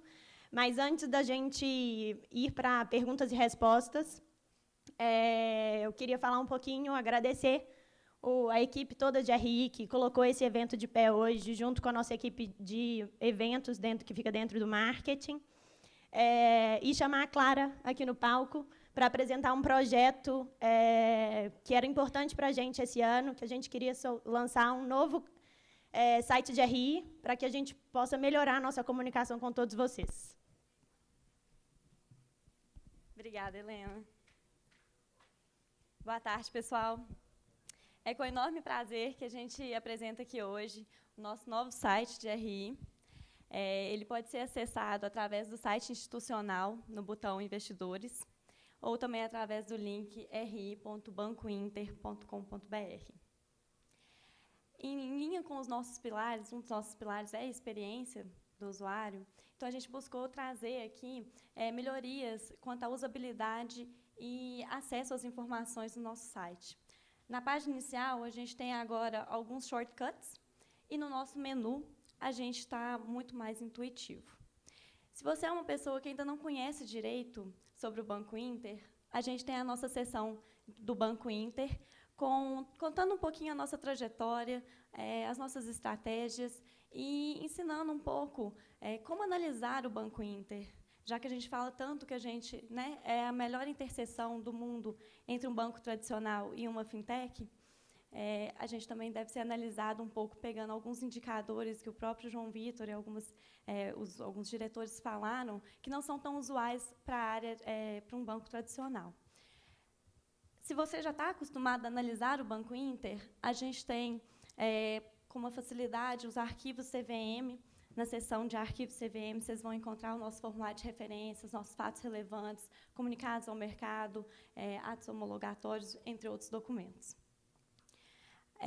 Também a gente sabe muito bem que analistas e muitos de nós, a gente investiga várias empresas ao mesmo tempo em épocas de release. Então, a gente tem a nossa central de resultados dentro da aba Informações aos Investidores, que traz todos os documentos pertinentes àquele período. Atendendo um pouquinho da sugestão dos nossos parceiros, o nosso novo site, quando você clica no documento, agora ele não mais baixa automático no seu computador, ocupando memória. A gente abre agora em uma nova janela para facilitar a análise e depois vocês podem baixar o documento. Aqui a gente tem os documentos segregados por trimestre. As apresentações e teleconferências As apresentações e teleconferências compiladas anualmente também têm uma seção dedicada a elas. Se vocês tiverem qualquer dúvida com relação ao RI ainda e quiserem entrar em contato conosco, a gente tem a nossa página de Fale com RI, com um contato. Fiquem à vontade para mandar e-mail, ligarem. E a gente aconselha a não deixarem de ler as perguntas frequentes também. É claro que seria um prazer para nós ter todos vocês cadastrados na nossa mailing list para receberem novidades, alertas do Banco Inter com relação aos nossos comunicados e alertas do Banco Inter com relação à RI, tanto nas línguas português ou inglês, ou as duas. Então, esse é o nosso novo site, convidar todos a visitarem, navegarem, verem um pouquinho as páginas. E gostaria de agradecer imensamente a equipe do projeto, que está em São Paulo, no Rio, em BH, em especial a Maria Clara, aqui presente, senão esse site não estaria no ar. Muito obrigada, pessoal. Helena. A gente vai abrir agora a sessão de perguntas e respostas. Vou chamar aqui a Helena ao palco. Obrigada. Obrigada, Clara. Bom, vamos começar a sessão de perguntas e respostas. Vamos dar alguns minutinhos, porque a gente deixou o número bem rápido na tela. E qualquer coisa também a gente abre para algumas perguntas da plateia.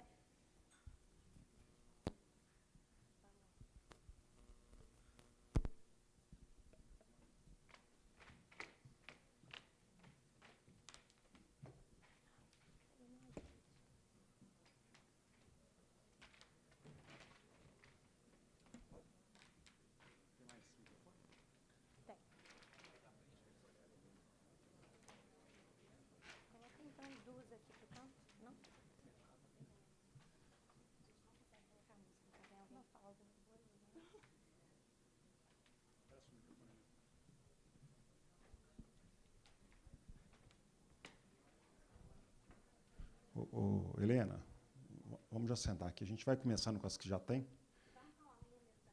E depois o pessoal vai mandando as novas, ou até se quiser levantar a mão, a gente passa o microfone, tá, gente? As perguntas estão...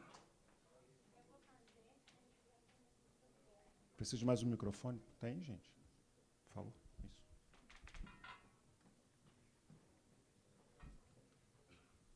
Isso.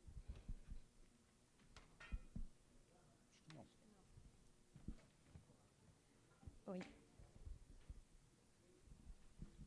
E? Oi.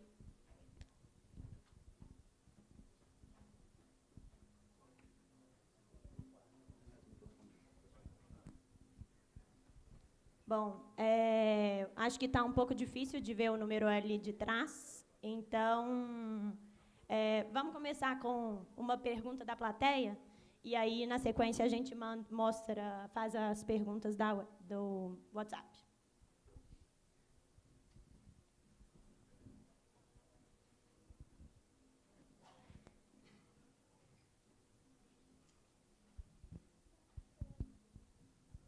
Bom dia a todos aí. É o seguinte, ô João, pergunta diretamente para você. Você sabe, eu conheço, eu diria, o Banco Inter quase que antes dele nascer, né?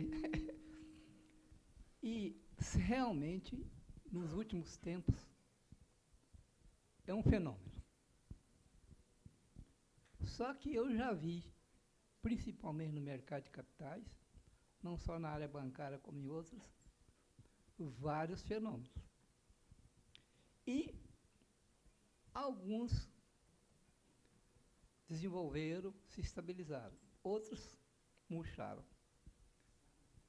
O que fazer para manter um fenômeno? Olá, Lacerda, obrigado pela pergunta. De fato, o Lacerda acompanha o banco há bastante tempo e, para quem não sabe, ele teve uma contribuição na transformação da financeira em banco, quando a gente homologou o plano lá no Banco Central, em 2008. Olá, Lacerda, eu acho que, quando a gente falou da nossa inquietude e do nosso trabalho, vamos dizer, árduo, sério, competente, engajado, e quando eu falo nosso, é de todos os funcionários, eu acho que essa é a fórmula. Eu acho que não tem uma fórmula mágica, uma fórmula de sucesso, mas essa é uma das fórmulas, é um dos jeitos de você tentar. Por que eu falo tentar? Tentar porque as coisas mudam muito rápidas, então você está certo, acho que cada vez mais os ciclos das empresas são mais rápidos, as coisas mudam muito rápidas, não só no Brasil, como no mundo todo. Mas a gente tem que tentar, usando a sua palavra, com que esse fenômeno continue. Então é isso, a gente tem que ser, primeiro, acho que criativo. Eu acho que é uma palavra que está na moda e acabou ficando até um pouco já desgastada, mas a disrupção ela é fundamental. Você tem que querer disruptar o seu próprio negócio o tempo todo. Se você achar que você está numa posição de conforto, esse fenômeno que você falou deixa de ser um fenômeno. Eu acho que, e é interessante quando o pessoal pergunta como ser criativo, como fazer um produto bom, e aí tem um elemento que parece que é clichê, mas, na verdade, é fundamental, é o foco no cliente. quando você pensa, o tal do pensar com a cabeça do outro, o que está incomodando o cliente seu, o que pode ser melhor, como fazer uma coisa mais legal, mais bacana, mais animadora, você consegue transformar seus produtos, transformar a sua organização. Então, como fazer isso, né, Lacerda? Acho que é difícil, você tem razão, é uma briga contínua, todo dia, é matar um leão por dia. A gente tem que ter essa questão, foco no cliente, trabalhar duro, tentar ser inovador e disruptivo. Então, quando eu falei lá no meu discurso que a gente está tentando antecipar o futuro do setor bancário, é um pouco disso. A gente está tentando sempre dar sobrevida a esse modelo fenomenal que você falou. E só para ilustrar um pouco isso, né, gente, tem uma piada que eu gosto de contar muito. Estava agora em Nova York com a Helena num CEO Conference, falei ela algumas vezes, até para alguns gringos, que é o seguinte, é a piada do japonês e do americano que estavam num avião, caíram numa selva, sobreviveram. O americano era forte, o japonês era pequeno, fraco, e começaram a escutar o tigre rugindo, e quando o americano olhou para o japonês, ele estava colocando um tênis de corrida. Aí o americano virou para ele, estava lá certo, falou assim, você está achando que você vai correr mais que o tigre? Aí o japonês falou, não, mais que o tigre não, vou correr mais que você. Né? Então, acho que é sutil isso aí, a gente tem que ter cada vez um produto melhor para o nosso cliente. Tem uma outra pergunta que vai chegar aqui, que é sobre competição. A competição está aí. A gente nunca vai estar sozinho no nosso setor. Então, a gente tem que estar na frente, a gente tem que correr mais que o outro, porque senão a gente fica para trás. Então, a gente está sempre norteado com esse objetivo de fazer melhor, fazer na frente, fazer primeiro. É assim que a gente vai tentar, né? Não posso prometer isso para ninguém, mas é assim que a gente vai tentar fazer com que essa história recente do Banco Inter continue daqui para frente. Bom, eu vou, então, já linkar aqui na pergunta que o João começou a antecipar. A gente teve uma pergunta que fala assim, como anda a competição com outros bancos digitais e também com outros players que estão desenvolvendo super apps, inclusive oferecendo crédito? A pergunta foi? Do Gabriel. Gabriel. Do Citibank. Do Citi. Obrigado, Gabriel. Bom, gente, eu acho que estava falando aqui no final da minha última resposta. A primeira coisa que a gente é muito questionado e eu faço questão de frisar é que, e não digo felizmente não, tá? Acho que tomara que tenha mais. Não tem muitos bancos digitais. O pessoal fala, pô, tem banco digital demais. Não tem, gente. Quando a gente fala, voltando aqui naquele alicerce que eu falei que é importante, que é aquela base de ter a parte bancária, a parte tecnológica, juntar isso aí para dar uma conta, uma experiência digital, uma conta gratuita, uma conta completa, não é fácil ter isso. Tem pouquíssimos bancos digitais no Brasil. Então, essa é a primeira coisa que eu acho que diferencia em relação à concorrência. Agora, como a gente estava falando aqui, o mercado vai chegando, vai desenvolvendo. E aí eu acho que, respondendo ao Gabriel, a gente quer tentar manter essa dianteira que a gente tem. Vocês viram, o Alexandre comentou algumas coisas interessantes aqui, quer dizer, a escala, de fato, já nos dá uma posição boa, você já passa a ter um custo mais barato num saque, que é um negócio que atrapalha muito os bancos digitais por não ter as agências, e essa questão da inovação. Quando eu vejo que a gente conseguiu, por já ter saído na frente nesse modelo de digital banking, já poder colocar o nosso super app de pé, que eu acho que é a tendência natural disso. Eu já falei isso com alguns dos nossos acionistas, investidores, analistas. Eu não acho que um banco digital, isoladamente, é um modelo sustentável que vai parar de pé nos próximos 3, 4 anos. Acho que vai ser pouco ter só isso. De novo, isso é visão estratégica, pode estar certo, pode estar errado. Mas é isso que a gente está fazendo para poder ganhar a corrida lá do americano e ter um diferencial competitivo em relação aos tais muitos bancos digitais que o mercado fala que tem. Então, é isso, é tentar aproveitar essa dianteira, fazer um produto cada vez melhor para o nosso consumidor, porque, no final das contas, o consumidor tem, hoje em dia, uma facilidade de mudar da empresa A para a empresa B com muita rapidez. Então, se você não tiver um produto muito bom, você fica para trás. Então, ter o produto bom é o fator de diferenciação do nosso modelo de negócio. Vamos linkando de novo na resposta do João, continuar falando sobre o marketplace. Eu não vou ler as perguntas, não, porque vieram várias mais ou menos parecidas, mas, basicamente, qual que é a intenção do marketplace, qual é a evolução dela? A gente pretende ter um modelo similar ao da Amazon, ou como que a gente se diferencia? Tá. Era esperado muita pergunta do nosso Super App. Não é um modelo Amazon diferente. Até eu diria que é um modelo, talvez, não sei se a palavra é meio forte, mas um modelo único, porque a trajetória que a gente está fazendo é diferente do que tudo que a gente já viu. O que a gente via era, normalmente, alguns e-commerces tentando adicionar produtos financeiros. No caso do Banco Inter, a gente está vindo do outro lado da mesa, vamos dizer assim.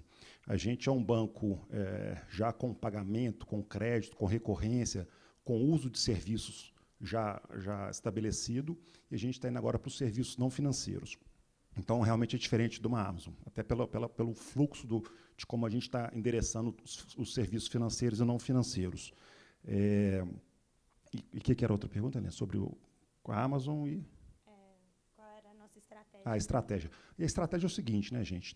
Eu falo muito que comodidade. Acho que comodidade é um negócio importante para o consumidor, em qualquer setor, bancário, logística, entretenimento, saúde. O que a gente quer com o nosso Super App? É o tentar fazer mais com menos. Quer dizer, nós já temos a gente brinca, aquele real estate ali, que é a tela do telefone, que a pessoa já está engajada, a gente já tem dados dos clientes, a gente já tem o pagamento e o crédito dele. Então, por que não oferecer mais serviços que não só os financeiros? Então, essa é a estratégia por trás. Com isso, a gente monetiza mais o nosso negócio, a gente traz mais interesse do cliente pelo nosso aplicativo, a gente traz mais engajamento. Então, é uma estratégia de fato, ter mais monetização e mais engajamento. E, de novo, né, gente, eu falo muito que, usando o jargão do mercado, aí deve ter muita gente que vai entender isso, talvez outras não vão, mas é uma call muito barata que a gente tem. Eu falo que o Super App é uma call muito barata que a gente tem. Como foi muito barata a call que a gente comprou lá atrás de lançar um banco digital, e deu certo. Quer dizer, por que não lançar? Por que não ser pioneiro nisso? Ah, vai dar errado? Pode, tudo pode dar errado, né, gente? Claro, a gente está trabalhando para dar certo. Mas se der errado, ok, está aí o Banco Inter como banco digital. Mas e se der certo? Tem uma ótima chance de dar certo com esses elementos todos que a gente falou. Olha que bacana. Isso não pode mudar de novo a história do Banco Inter, como a conta digital mudou em final de 15, começo de 16. Então, qual que é o racional por trás, né, Helena? É uma call muito barata que a gente está comprando. Vou passar a palavra para o Alexandre aqui.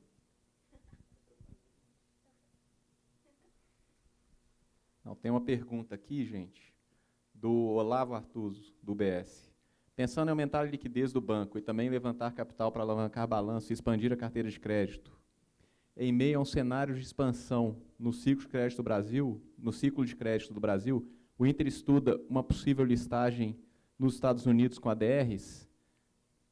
Bom, gente, acho que aqui é tudo questão de timing, né? A gente vem tocando o negócio, tentando sempre prevenir algum gargalo que impeça a continuidade do nosso negócio. Acho que foi isso que a gente fez no ano passado, quando a gente estava em roadshow para IPO. Muita gente olhava para o nosso Basileia e falava, pô, mas vocês ainda têm 17,5%, 18% de Basileia, para que um IPO? Dá para tocar o negócio mais um ano. A verdade é que teria acabado o capital, porque o mercado fechou, a gente não teria conseguido capital, teria que ter desacelerado o processo. Esse ano, acho que a gente conseguiu um timing bom para poder levantar mais capital e continuar na nossa trajetória de crescimento. E agora a gente tem um buffer de crescimento bom. ADRs, IPO fora, eu acho que é tudo questão de momento, de analisar cenário, analisar opções. Com certeza não é um negócio que a gente descarta, mas é um negócio que precisa ser analisado de acordo com o timing do momento, né? Não sei se o João quer complementar. Só para contribuir com a resposta do Alexandre, o que acontece? Diferentemente de pouco tempo de diferença, um ano só, mas lá atrás, ano passado, quando a gente fez o nosso IPO, a gente tinha uma dependência muito grande do tal do NII, da receita de crédito. Ou seja, você precisa crescer a sua carteira de crédito demanda capital. Quando a gente pensa aqueles gráficos que o Alexandre mostrou, de 30% já da receita nossa vindo por serviço, lançamento do Super App, então isso vai pular para 35%, 40%, 45%, quem sabe 50%, quem sabe mais do que 50% da receita total da companhia, você começa a ter necessidade de capital cada vez menor, proporcionalmente. Então, pensar que a gente fez um follow-on que foi o dobro do valor do nosso IPO, pensar que tem esse componente da receita de serviço que não demanda capital, eu acho que a gente ainda tem um bom espaço pela frente, sem ter que fazer uma diluição da atual base de acionistas. Acho que é por aí. Uma próxima pergunta vem em cima da aquisição da DLM. Foi perguntado qual é a estratégia dessa aquisição. Bom, eu acho que, primeiro, foi um marco importante, porque no nosso também IPO, follow-on, tem o famoso Use of Proceeds. E no Use of Proceeds a gente põe lá crescimento da carteira de crédito, futuras aquisições. Só que a verdade é que, culturalmente, a gente sempre foi uma empresa de fazer dentro de casa. Quando eu falei lá atrás para vocês a questão da visão de construção, de construir, isso é um pouco do DNA dos acionistas e do board do Inter. Só que o que acontece, né, gente? Chega uma hora que você tem que... Eu gosto muito do tal do termo de dividir para somar, né, do tal do coletivizar informações e valores. A gente, como vocês viram, o crescimento da PAI, a gente tem um volume muito forte de novos investidores, mas a gente nunca teve asset management. Por quê? Porque o banco sempre foi um banco de crédito. Então, é um valor estratégico que a gente não domina. Dá para fazer dentro de casa? Dá, mas talvez vai demorar mais. À medida que a gente se junta, ou adquire, faz um M&A com uma asset que tem já mais de quase 20 anos de tradição de know-how, a gente traz isso para dentro de casa. Então, isso é fundamental. Ao mesmo lado, eu falo de somar forças, quando você pensa uma DLM que tem uma área de wealth, de gestão de riqueza dos seus clientes, mas que carece de serviços financeiros, opa, eu estou aqui com uma carteira administrada com vocês gerem muito bem ela, mas eu quero um cartão, eu quero fazer um câmbio, eu quero um empréstimo. Poxa, eu não tenho isso porque eu sou uma asset. Ah, mas se eu tiver numa plataforma mais robusta de um banco digital, eu posso prover isso. Então, acho que realmente essa dobradinha explica bem a aquisição da DLM. A gente está super satisfeito, trouxemos um time de primeira, são 32, 33 profissionais, se eu não estou enganado, e acho até que, não sei se será a última aquisição, não. Acho que foi muito bem costurado essa parceria, então a gente pode ir lá na frente fazer outras aquisições em setores que talvez a gente não tenha o know-how e não tenha um domínio dentro de casa isso aí. Então, o Rai comentou, por exemplo, sobre meios de pagamento, é um setor interessante para a gente. A área de plataforma de investimentos pode ter mais alguma coisa. Então, eu acho que foi a primeira, mas acho que não será o último movimento de associação que a gente vai fazer. Obrigada. Mais uma pergunta com a expectativa de melhora no crescimento econômico, como que a gente enxerga o potencial para crescimento da carteira de crédito e como que, em quais tipos de operações faz sentido a gente crescer? Bom, de fato, como a Rafaela, nossa economista-chefe, mostrou, a gente tem perspectivas boas à frente para o nosso país. Juros mais baixos, traz mais crescimento, mais atividade, o menor peso do setor público. Isso vai demandar crédito, sem dúvida. E as pessoas vão ter mais confiança de pegar crédito, os empresários, as pessoas físicas. Então, acho que isso vamos dizer, isso é o natural do que a gente está começando a viver e vai viver no Brasil pelos próximos anos. Só que, eu diria que isso usando de novo aqui a expressão, não é, isso é o beta, né? Agora tem um alfa também, quer dizer, o Banco Inter também, aproveitando esse movimento natural, a gente tem o que a gente está vendo dentro de casa que pode nos colocar numa posição de destaque. Quando a gente viu aqui o gráfico do Alexandre mostrando o custo de funding, o número de depósito à vista, isso tudo traz para a gente uma competitividade muito grande. Porque lá atrás, antes do nosso IPO, quando a gente tinha lá os nossos 10 ou 8 mil clientes, não lembro qual que era o número, 8 mil, a gente não tinha funding. Então, Então, para a gente competir na área de crédito, era muito mais difícil. A gente tinha que pegar funding com um banco grande, fazer um FDIC, tinha os custos acessórios de colocar essa securitização de pé. À medida que a gente traz já um funding muito barato e uma massa de clientes muito grande, a nossa competitividade, o nosso alfa aumenta muito. Então, condição econômica favorável do país, condição, do ponto de vista mais micro, do Banco Inter com funding barato, correntistas abundantes, né? Muita gente para a gente explorar ali dentro da nossa base, a gente pode esperar um crescimento de crédito bem significativo. Agora, como controlar a perda? A gente sabe que crescimento de crédito rápido traz risco. Como fazer isso? Tentar crescer nas carteiras que a gente domina e nas carteiras que têm ativos como colateral. Leia-se imobiliário, home equity, consignado e, recentemente, o recebíveis de cartão. Esses produtos são colateralizados, têm boas margens, a gente sabe fazer, a gente faz isso há muito tempo, e isso nos dá um conforto para crescer esse alfa aí de uma forma mais rápida. Bom, saindo da parte de crédito e voltando para a conta digital, como pretendemos fazer com que cada vez mais clientes se tornem clientes primários do Banco Inter? Quais são as nossas estratégias aí nessa vertical? Bom, primeiro, de novo, lembrando aqui uma imagem que, se não me engano, o Alexandre mostrou também, que não sei se vocês prestaram muita atenção, mas ela é muito importante. O fato da gente ter uma correlação muito forte entre o número de correntistas e o depósito à vista, isso é muito bacana, gente. Isso prova o seguinte: as pessoas não estão abrindo a conta no Banco Inter para testar, para fazer um investimento qualquer. O dinheiro, a gente brinca muito que é o dinheiro do pão, o dinheiro da padaria, quer dizer, está ficando no Banco Inter. Quer dizer, esse movimento da conta, se a conta primária já está acontecendo, sabe, Helena? Agora, a gente tem que estar sempre tentando melhorar, quer dizer, em vez de ser R$700, 700 e poucos reais, transformar em 1.000, 1.200, 2.000.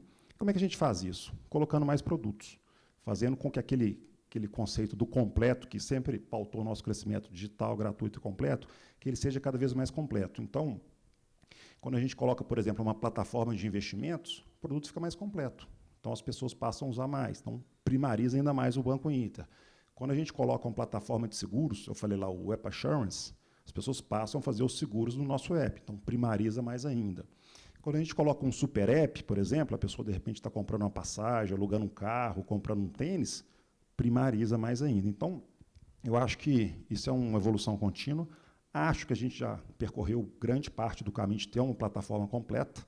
De fato, assim, já tem muita coisa hoje, mas é essa forma que a gente enxerga de conseguir primarizar cada vez mais os nossos correntistas. E acho que é legal também complementar, saiu uma reportagem, se não me engano, na semana passada, falando que o banco digital era o banco primário só de 9% dos usuários, né? No nosso caso, a gente passa de 40% os clientes que se declaram primariamente clientes do Banco Inter. Então, a gente está bem na frente disso. E por que é isso? Acho que o João falou muito aqui do marketplace, de acolher o cliente e tentar entregar para ele a melhor experiência possível. E outro dia eu estava conversando com um investidor em São Paulo, e ele me falou que abriu conta em diversos bancos e que ele achou interessante, ele não sabia muito bem por quê, bancos digitais, tá? Ele não sabia muito bem por quê, mas o Banco Inter era o que parecia melhor acolher ele. Então, acho que é um pouco disso. A gente vai criando mais produtos, melhorando a experiência do usuário e acolhendo o cliente. Na hora que ele se sente acolhido, ele abandona o abre aspas, bancão, e fica com a gente, que é o banco do futuro. Então, acho que é bem isso, de continuar evoluindo e acolhendo o cliente cada vez mais para que ele possa, de fato, ser primariamente Banco Inter. Bom, acho que a gente faz aqui a última pergunta e aí a gente abre para o coffee antes da gente subir para as mesas redondas. É uma pergunta sobre mudança regulatória. A gente vai ver novas regulações falando sobre Open Banking e Instant Payments, como isso pode nos ajudar e mudar a forma como fazemos a originação de crédito, inclusive com o Bureau Positivo. Bom, eu falei aqui que eu acho que o Banco Central está fazendo um excelente trabalho Começou lá com o Ilan, está continuando com o Roberto Campos, excelente trabalho. Você não consegue ter um país desenvolvido se você não tiver um país bancarizado, com um serviço de dívida que não sufoca as famílias brasileiras, as famílias.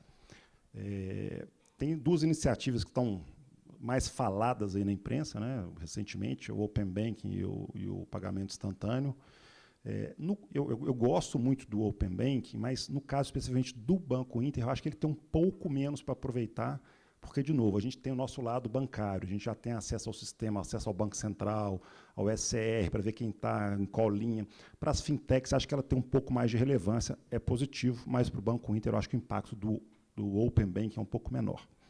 No caso do pagamento instantâneo, eu já acho que é positivo para todos os participantes do sistema, mas aí no caso do Banco Inter, que é um banco realmente 100% digital, onde, como o Guilherme falou, 98% das transações acontecem no app, eu acho que o pagamento instantâneo ele é sensacional, porque à medida que você tem um comerciante na sexta-feira à noite que está vendendo um produto ou um serviço, e você, com uma conta no seu telefone, no seu smartphone, consegue fazer um pagamento, aquele pagamento chega na conta dele em 1 segundo, meio segundo, eu acho que você quebra um pouco a ineficiência dessa cadeia de pagamentos que a gente tem hoje no Brasil, as maquininhas, a adquirência, o custo de processamento. Então, eu acho que isso, para poder bancarizar mais pessoas, diminuir a economia informal, o regulador ter mais informação, poder fazer uma política monetária melhor, eu acho que o pagamento instantâneo é sensacional, e acho que ele, especificamente para o Banco Inter, é um motor muito grande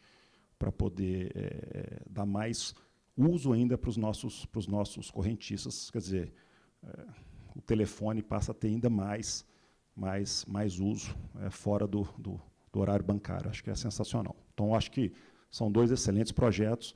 O Open Banking impacta menos positivamente o Banco Inter, o pagamento instantâneo impacta mais positivamente o Banco Inter. E esqueci, cadastro positivo, espetacular. Eu acho que isso tem que acontecer, vai demorar, não é um negócio rápido. A gente conversa bastante com o nosso CRO, o Rogério, sobre essa questão de como a gente vai aproveitar melhor lá na frente o cadastro positivo para poder dar mais crédito de maneira mais assertiva, né? Eu acho que o crédito não pode ser dado pensando que você vai usar a taxa do rotativo, que é altíssima no Brasil. A gente discutiu hoje, acha até que é a próxima coisa que o Banco Central vai regular, para poder compensar um empréstimo errado. Você tendo um cadastro positivo, você pode baixar o custo do rotativo no Brasil, que é absurdamente alto. Quando a gente fala lá fora que 12%, 13%, o pessoal acha que é ao ano e ao mês. Então, é uma loucura. Então, acho que o cadastro positivo pode gerar muito valor para a sociedade. Bom, com isso a gente encerra. Aqui a gente abre para um coffee. Também convido a todos para circularem. Temos vários executivos aqui do banco. Quem também não pegou um slot necessariamente com um dos executivos que teria interesse de conversar, a gente vai estar circulando por aqui e, em meia hora, mais ou menos, a gente pode começar as mesas redondas. Obrigada.